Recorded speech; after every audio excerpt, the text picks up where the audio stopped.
as a community manager with eurordis on the RareConnect project, where we have a Kallmann syndrome community.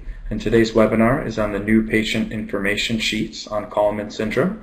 We'd like to welcome Dr. Andrew Dwyer from CHUV in Switzerland and Neil Smith from the UK to discuss the work that went into creating these patient information sheets that we'll see today.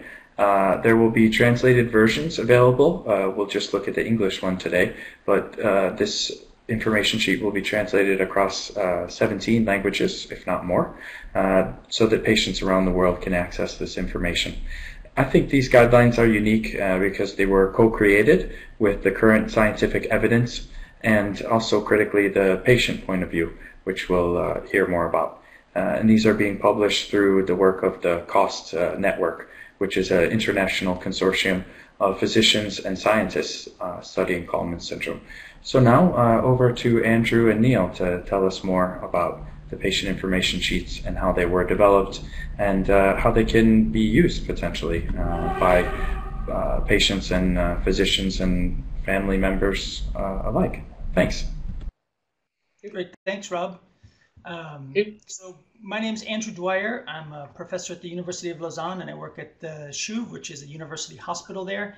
And this is the work. I've been really fortunate to work with some great patient advocates, Neil being first and foremost, to help develop these patient information sheets.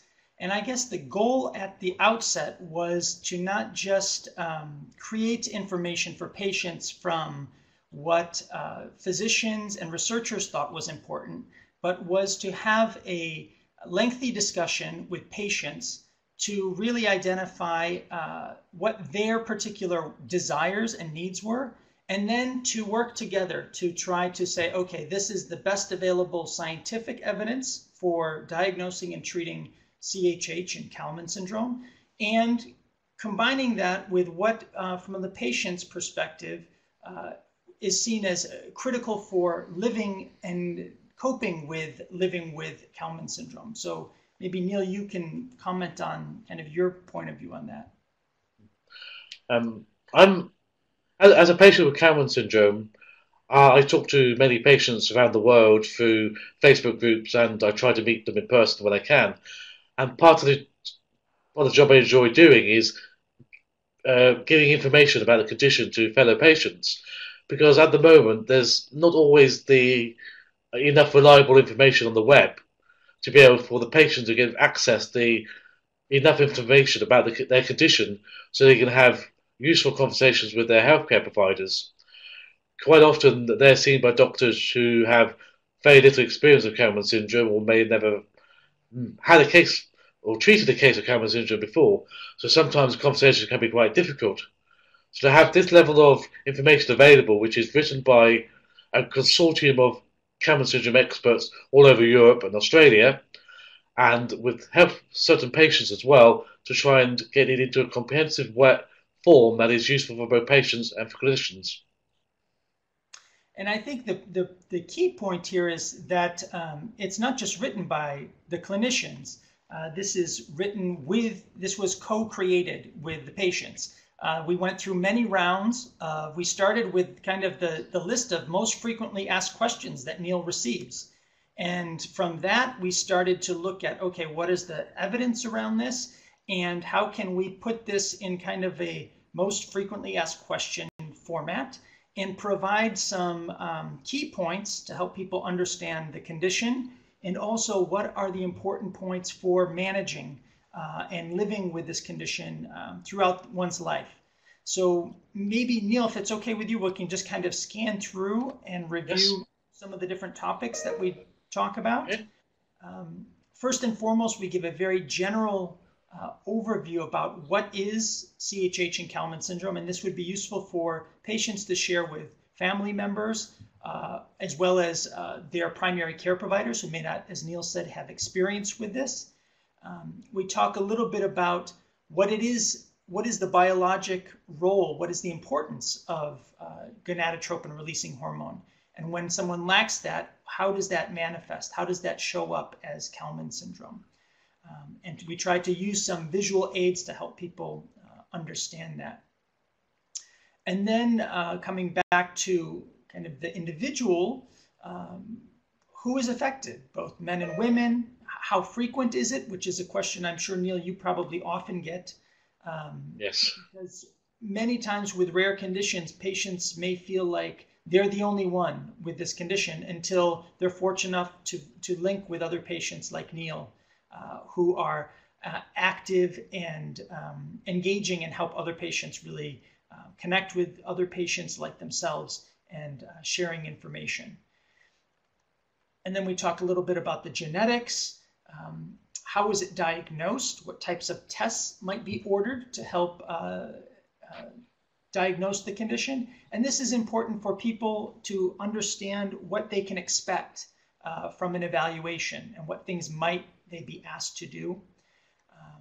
What are the signs and symptoms that may be evident, how it might affect their health and their lifestyle. And maybe, Neil, you can talk a little bit about this, because I think this was a section that was really important to have patients identify what were the important things, not necessarily the clinicians. Because I often get asked questions by parents of teenagers where they may think they have got no sense of smell and may have Kallmann syndrome. They don't know what questions to ask their doctors, and sometimes where the doctor may ask for tests, but they don't have time to explain what each test is for and explain what sort of results the test gives. So we got a bit more, having information like this and be able to talk to other patient advocates who have been through the whole process before, will have more time to explain to other patients what each test is for, how the whole process of diagnosing Kallmann syndrome from start to finish occurs. Because there are certain tests where doctors aren't going to have the time to be able to explain exactly what goes on. And sometimes I get people who have, even when they start treatment, they don't know what to expect when they start treatment or what age to start treatment. And sometimes it's helpful to have somebody else who's been through the whole process to be able to say, these are the questions you ask your GP, these are the questions you ask your doctor, and just little things like that. One question like that comes up is having no sense of smell. I was diagnosed at 23, but no doctor had ever asked me until I was 23 whether I could smell. But then I never told the doctor I couldn't smell either. And sometimes you may forget to tell the doctor, oh, I can't smell, because you just don't think it's important. But remember to have little things like that where you have to tell the doctor everything and have this sort of information to hand so you know which question to ask, helps both the patients and the doctors. I think you make a really good point, Neil, that many times the patients, particularly for patients who live with rare conditions, they become the experts. They know a lot about their condition. They read about it, and sometimes they develop as much knowledge, if sometimes more knowledge, than some of their healthcare providers. So I think this was an important exercise in terms of recognizing the expertise of patients and what patient expertise contributes to this. And particularly, when you get into things about what you can do in terms of how to talk to your healthcare provider, connecting with other patients, what are the things, like Neil said, the uncertainty sometimes is the most stressful part, not knowing what to expect. And sometimes that's more stressful than actually knowing what is going to happen and what will be the next steps. And these are important pieces to help people feel more at ease and more comfortable. And then, of course, this leads logically into treatment and what type of treatments are available and what types of changes one might see with treatments. Because again, knowing what to expect can make people feel much more at ease. I've heard from many times in groups that we've had with Neil discussing with patients that it can sometimes be very frustrating that patients weren't informed what to expect and in what time frame, and they felt like they were really in the dark. So I think this type of information can be really helpful for helping to put people at ease a little bit. And almost as important is what not to expect as well, because I've had situations where the doctor's just said, oh, you're going to start testosterone and you can go through normal puberty and everything is going to be normal and everything's going to be fine. But they haven't explained the full situation about you're not going to get full growth, and you're still going to be infertile, and you have to have treatment all your life in most cases. When the doctor hasn't had that time to just explain the whole situation, the patient can sometimes get very frustrated they haven't been told the full story. And the same goes for women, not being Absolutely. informed about the treatment and what to expect with the treatment, because much of the what we call sex steroid replacement, so for males testosterone and for women either estrogen or combined progesterone, recreate the menstrual cycle, those treatments with sex steroids will induce the outward signs of having gone through puberty, but they won't develop fertility. And that's an important difference, an important distinction to make for these. And another is the age of diagnosis and the age of treatment started for both the men and the women. If you start the treatment at the appropriate age, 14, 15, 16, it can make so much difference in terms physically for the women and psychologically as well, for having you can avoid some of the other psychological issues that can happen later in life by not going through puberty at the right time. So starting getting treatment early is just so important. And having this all information available for both patients and doctors can help getting the treatment done as early as possible instead of being, oh, let's wait and see approach instead. Yes. And I think that's why it's important for patients and for families as well to help advocate for their children's care and for patients to advocate for their own care.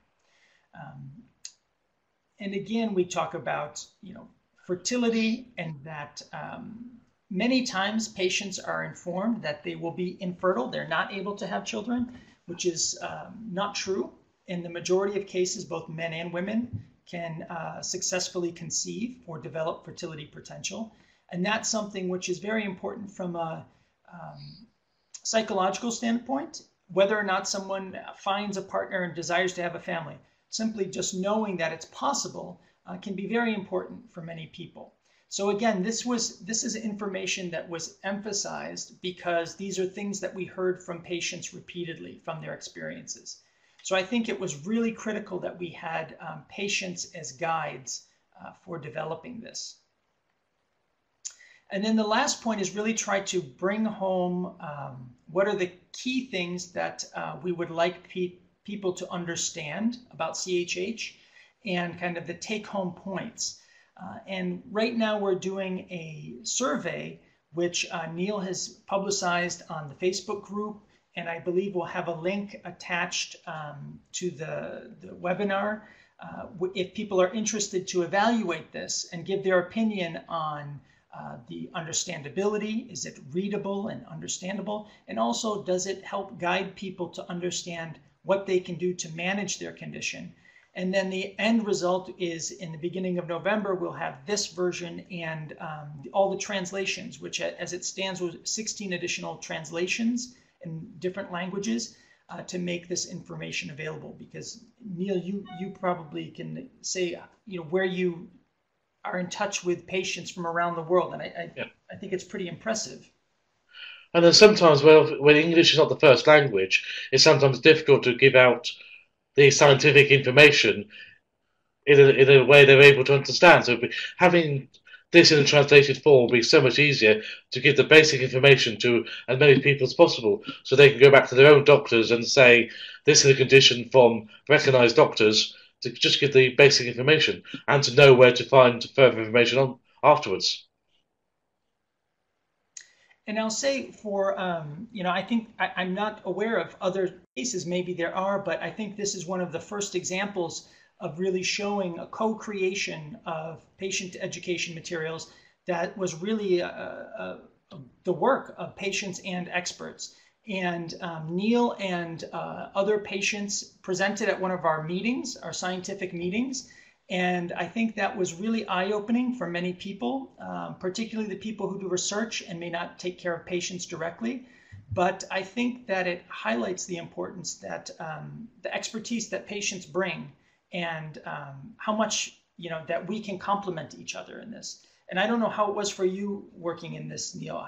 What was your experience like working with the clinicians and the geneticists and things around this? I've always found it, ever since I was diagnosed, I've been quite fortunate to be able to talk to experienced care clinicians who are experts in the field. So I'll be able to get access to a good level of information, and then I enjoy being able to tell other patients about the correct well, as good as information as I get a hold of, and be able to pass on information to other patients, especially to ones who haven't been diagnosed. It's very helpful to be able to help them through the diagnosis process, telling them what questions to ask the doctors, and knowing a little bit of background to the condition, and just knowing a little why each test is ordered, and knowing a little bit more behind the scenes of what goes on, and just knowing the names of and meeting KS experts around Europe and America and meeting them in person, so I know I can email them and they can pass on information to me directly. Then I can pass it on to patients. It's been a very useful, hopefully a two-way process. Yeah, I think you've really been a hub for a lot of patients, connecting patients, and I think that this process has been useful, and really the culmination of it we will want to disseminate this. The goal is not just to co-create this material, but to get it out there so patients and clinicians alike can use it. So one of the things is that we are doing it from a kind of classically scientific perspective. We'll be publishing the results of our development and the acceptability with patients as authors. And we will be spreading this at scientific meetings to try to inform clinicians. We'll make it available on our international website in multiple languages. And Neil is also working to disseminate this within the patient community and in social media and in other venues. So I think that's really a critical piece of getting the word out there. And hopefully this is going to lead on to more patient-driven information sites where other things that you can be working on, other ways of patients accessing information on the psychological issues, and be able to talk to fellow patients online, and to be able to find out more about the condition by actually talking to fellow patients and asking questions they may not be able to ask the doctor. Or asking questions that they might not feel comfortable asking. Many aspects of particularly CHH and Kallmann syndrome are very personal and private. And I think that there's a certain comfort that you give people to be able to ask questions that they might not feel comfortable with asking otherwise. And that's really important to remove the veil of feeling isolated and alone in this. And that's a really important piece, and which is why I think like the platform for RareConnect is super, because people can watch this webinar live, but they can also go on and look at it in their own time. And hopefully that will reach more and more people. And earlier last year, you produced the consensus guidelines, the treatment and diagnosis of Kallmann syndrome, as a result of a collaboration many doctors around Europe, and that's also very useful information for clinicians, where patients can point clinicians towards that link as well to show them this is what the experts suggest for the treatment and diagnosis. So that's a very useful one to go to, and patients can read it as well, but it's very useful for the doctors to be able to see it as well. Yeah, this reference here is in fact that consensus guideline to approach to diagnosis and treatment of CHH and Kallmann syndrome. And that was really an international effort of clinicians and geneticists and also basic scientists to bring together the best available evidence and to say, okay, this is what we agree on is the standard. And it's not necessarily geared towards patients per se, but it is a very useful document to be able to take to a provider and say, this is the expert opinion, because that can be very useful. The current patient information is a 5-page document that was really designed, geared towards patients to make sure that it was not necessarily written in scientific jargon, but that it was understandable and put together in a way that was easy for someone to go through and understand. Well, as with also lots of other rare conditions, patients with Kallmann syndrome are sometimes very keen to get as much information as possible. So sometimes they want to, after reading these key documents here, go into the more comprehensive document as well and reading up even more information on it. But then they can, more information they can access, the better conversations they can have with their healthcare providers. But they can take, it's almost like taking control of the condition, knowing there's information out there they can access for the diagnosis and treatment, and there's research being done into Kallmann syndrome. They're not alone in the condition, and they can feel more empowered. They're not alone then. I couldn't agree more. I think that you hit all the points there, Neil, about helping people understand their condition, what they can do to take charge of their health, and that a lot of it is in their hands and that they should feel empowered to become experts. This is not intended to be the only document about this, or that people should stop learning or reading after this. It was intended as the introduction. Yeah. And I think the input that you and some of the other patients were so key in was you really helped get it oriented to, okay, this is the mess. These are the things that really matter. And that's what I think is really great about this, and what makes it different than other information sheets that have been put together either by individual centers. Those are very useful as well. But I think what I'm proud of in this is that it was a co-creation. It was a real collaboration and partnership. Yes, I think it does cover the whole. It's a very broad topic, Kallmann syndrome and CHH, because it affects different people at different ages. Depends, first diagnosed, fertility treatment, osteoporosis later in life. It affects different people at different stages of their lives, so they may want information at different times. So it's helpful to have this comprehensive but concise 5 pages where they can get as much information as possible, but in a nice, easy to read form. And I think looking ahead to what could we do, what else could we do that would be useful for the community, the patient community and their families.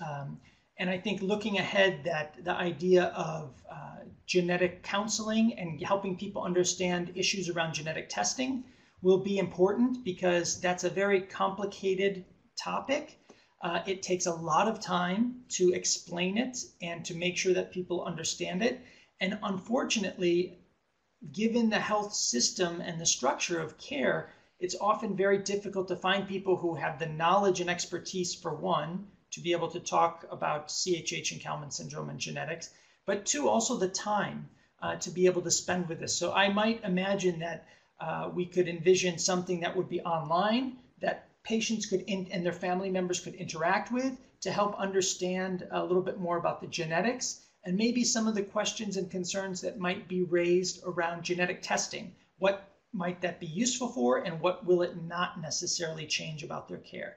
I think those might be opportunities to try to enhance the care, because there's so much going on with the genetics of this condition now. Yeah.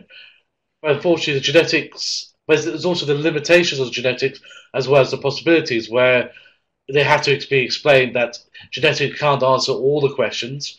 It can help in some of the questions, but it may not be able to give you all the answers. Unlike other genetic conditions where it's either a yes or no answer, with KS it's sometimes still undecided. You make a really good point, because when you think about going to your doctor for a test, right, or your healthcare office for a test, typically you'll go and get a blood draw, and they send it to the lab, and then you get a result, and it's low, normal, or high, and it's relatively clear. But for genetics, it's not always that clear-cut. For instance, we know that it's not just one gene that causes CHH or Kallmann syndrome. Right now, there are more than 25 genes that have been identified in association. So just the number alone creates some questions. That the fact that some genes can combine in 2 or more changes. And the genes that we know about only account for half of the cases. So in half of the cases, someone could have a genetic test, and we might not be able to identify the precise genetic or molecular mechanism or cause of their particular case. So it's important to help people understand this, because that's part of making an informed decision. And I think what we're trying to do in this document and moving forward is to try to have a more participatory approach, meaning that the decisions are shared. It's not just, the healthcare provider recommending something and then the patient does that based on that recommendation. It's really is about trying to be informed and having shared decision making. That's, I think, the ideal. That's what we get on the patient support group sometimes, is like different forms of testosterone delivery, where somebody might be on the gel, somebody might be on the patch or the injection, and they may say, well, this is better for me, this is why I find the gel better, this is why I find the injection better, and it gives people the option to go back to the doctor and say, oh, can I try this method instead? Or this person is on this dose, why can I try this dose instead of this dose? Or it just gives them more options to have a better conversation with their own doctors to hopefully get their condition managed better, maybe. I think being informed and being activated to participate in a decision are really important, and that's whether that's a male patient trying to decide on a testosterone replacement or a female patient interested in developing a fertility or deciding on estrogen replacement. I think that those are kind of transversal. They cross all cases, and that's what we hopefully are working towards more and more. Yeah. And there's certain questions where the patients aren't able to ask doctors either very, very personal questions about development because they feel too embarrassed to ask it, or the doctor isn't able to answer it themselves, where they may be the only patient they're seeing. And they say, well, I've never seen another patient like you, so I can't say how things are going to develop. But for that person to be able to talk to another patient in confidence and ask very personal questions in a safe environment can be very helpful to that patient. For sure. And as some of our previous work that we've worked on together, looking at what are some of the unmet health needs that patients and their experiences with health systems and healthcare providers, it's not always perfect. We'd like to make it better, but this is constantly an area that we could improve on. Yeah. And unfortunately, you hear stories where people get the wrong information, or they're told that fertility is not a possibility, or we're really trying to avoid that and trying to disseminate this information so people know and can, as you said before, that the timing of diagnosis is really important, and it's very hard to diagnose. There's a window of time very early in infancy if clinicians are aware of it, that they can identify male cases early on in the first couple months of life. But for young adolescents, 10, 12, 13, 14, it's very difficult to identify this from, or for females as well, to identify CHH and Kallmann syndrome from more common just delayed puberty, yeah, where people go through puberty normally, but it's just late. So this is a real challenge that we would like to try to be better at. But again, we have no easy solutions for that now, other than trying to improve the information for people. And the translations are going to be so helpful when I talk to patients from a country where English is not going to be their first language, and they have never met a doctor who's even heard of Kallmann syndrome. To be able to give them a translation of these 5 pages is going to be so useful to them in giving to their own doctors. Because I talk to doctors or patients from some Asian countries or in Africa where information might be a bit more limited.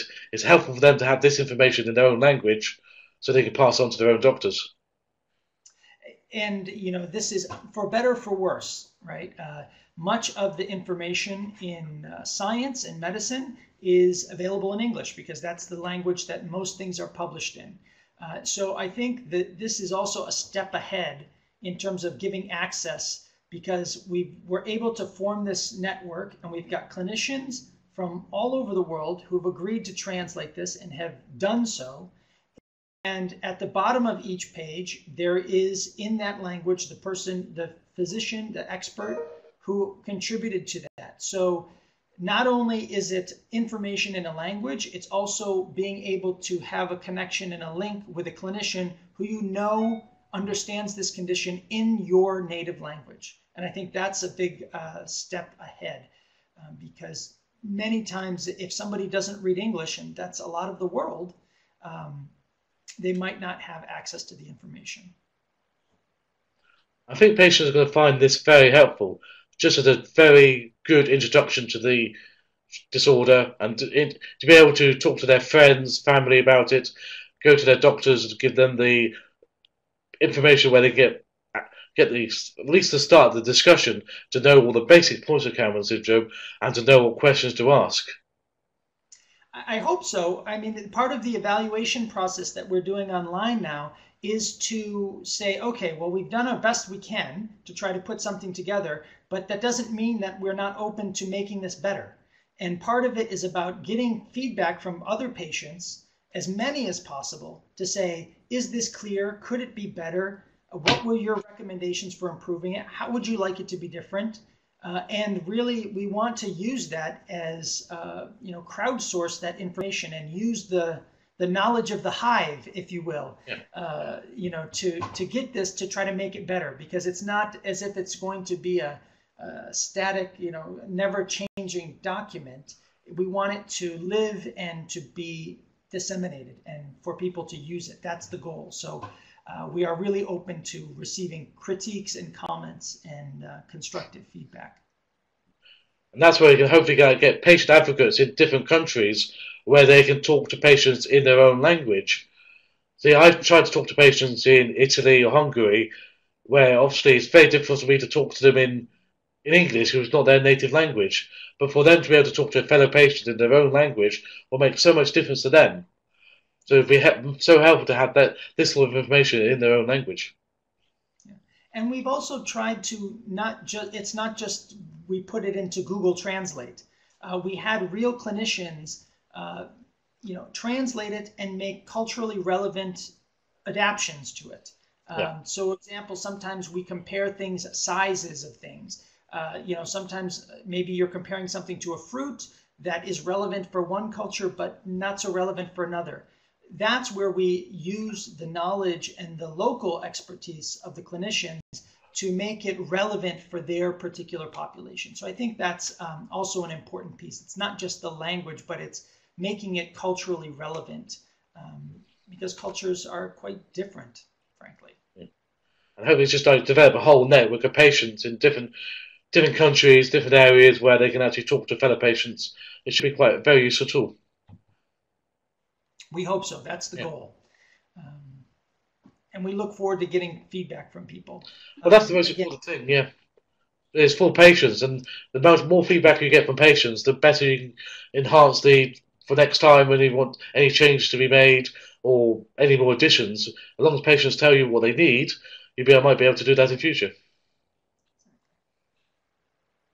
So from my point of view, it was a real pleasure to, it was not always easy to try to balance what priorities were from a clinical point of view versus maybe priorities that might be slightly different for patients. Sometimes that was not always easy to balance that, but I'd like to think that we tried hard to respect the evidence from the scientific point of view, but really embrace and frame it in a way that included the perspectives of the patients. Yeah. Maybe there were things that we couldn't quite adapt, but I think we, in our best effort, we tried to make that. Well, the patients I've shown it to so far have been very impressed with this information. And I think the more people that see it, the more feedback you get, then it'll just lead to more and more other